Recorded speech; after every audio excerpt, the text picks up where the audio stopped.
त्रिदलं त्रिगुणाकारं त्रिनेत्रं च त्रियायुधं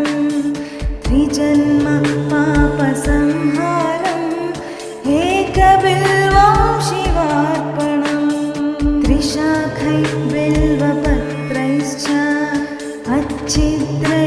कोमलै शुभै तव पूजां करिष्यामि एकबिल्वं शिवार्पणं कोटिकन्या महादानं तिलपर्वतकोटयः काञ्चनं शीलदानेन एकबिल्वं